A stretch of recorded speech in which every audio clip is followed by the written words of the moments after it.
Hello everyone. ह्या व्हिडिओमध्ये आपण 1.1 मध्ये एक पोअम आहे अ टीनेजर्स प्रेयर, एका किशोरवयीन बालकाची प्रार्थना, याची आपण वॉर्मिंग अप क्वेश्चन सॉल्व्ह करणार आहोत. चला तर सॉल्व्ह करूया वॉर्मिंग अप क्वेश्चन चिटचॅट मध्ये. पहिला प्रश्न आहे, form groups of 5 to 6 and discuss. Give a rating of 1 to 5 to each of the following. When you have to take important decisions, what do you generally do? तुम्हाला 5 ते 6 विद्यार्थ्यांचा किंवा स्टुडंट्सचा एक group form करायचा आहे आणि डिस्कस करायचा आहे आणि खाली जे पॉइंट्स दिलेले आहेत त्यांना 1 to 5 रेटिंग करायचं आहे. तर प्रश्न काय आहे, when you have to take important decision what do you do generally. जेव्हा तुम्हाला एखादा इम्पॉर्टंट महत्वाचा निर्णय घ्यायचा असतो, इम्पॉर्टंट म्हणजे महत्वाचा आणि डिसिजन म्हणजे निर्णय घ्यायचा असतो, तेव्हा तुम्ही जनरली काय करतात. तर तुम्हाला इथे A to F पर्यंत 6 पॉइंट दिलेले आहेत आणि ह्या पॉइंट्सला तुम्ही याला रेटिंग करायची आहे. अगोदर आपण पॉइंट रीड करून घेऊया, मग आपण रेटिंग करूया. इथे आपल्याला म्हटलेलं आहे गिव्ह रेटिंग. ए पॉइंट आहे, कन्सल्ट पॅरेंट्स ऑर एल्डर्स. तुम्ही तुमच्या पॅरेंट्सचा किंवा मोठ्यांचा सल्ला घेतात एखादा महत्वाचा निर्णय घेण्यासाठी.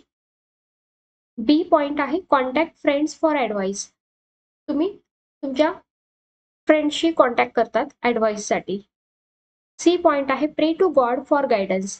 तुम्ही देवाजवळ प्रार्थना करतात की मला गायडन्स दे, योग्य दिशा दाखव. डी पॉइंट आहे, थिंक डीपली इन सायलेन्स. तुम्ही विचार करतात. ई पॉइंट आहे, ask your teacher for help. तुम्ही तुमच्या टीचरची मदत घेतात. F point, toss a coin to decide. तुम्ही कॉइन टॉस करतात डिसिजन घेण्यासाठी. चला तर आपण पॉइंट्सला रेटिंग देऊया.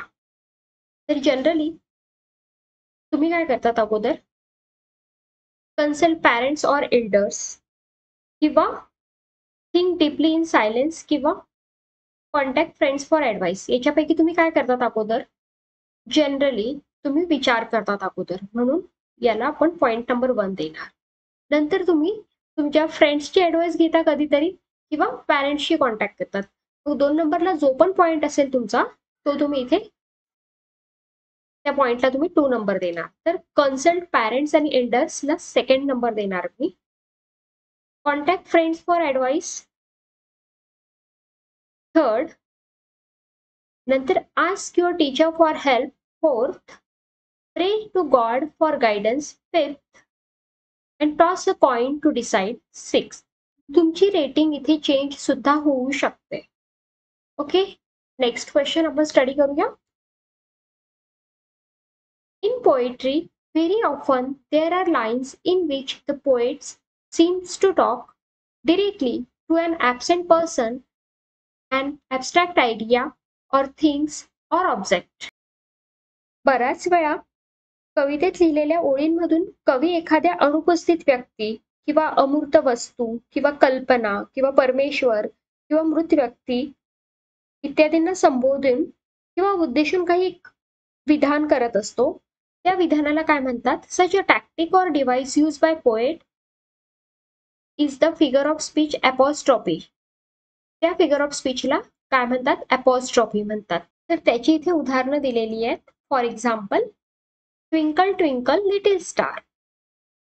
Death, where is the sting. म्हणजे डेथशी बोलतोय, where is the sting. O caveman, caveman बद्दल बोललं जात आहे. I wish I could live with you, म्हणजे कल्पना केली गेली आहे इथे.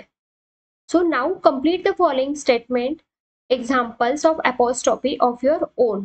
तुम्हाला हे अपॉस्ट्रॉफी फिगर ऑफ स्पीचचे एक्झाम्पल द्यायचे आहेत इथे, हे कम्प्लीट करायचे आहेत. सो ए क्वेश्चन आहे, O life how strange are you ways. B, dear God please keep me calm in my difficult days. C, books, you are my dear companions. T, exam, I wish you were never there, never. E, oh, you beautiful sky, send all your beauty to the earth. हे तुम्ही तुमच्या नोटबुकमध्ये लिहा हे questions answer. Thank you so much.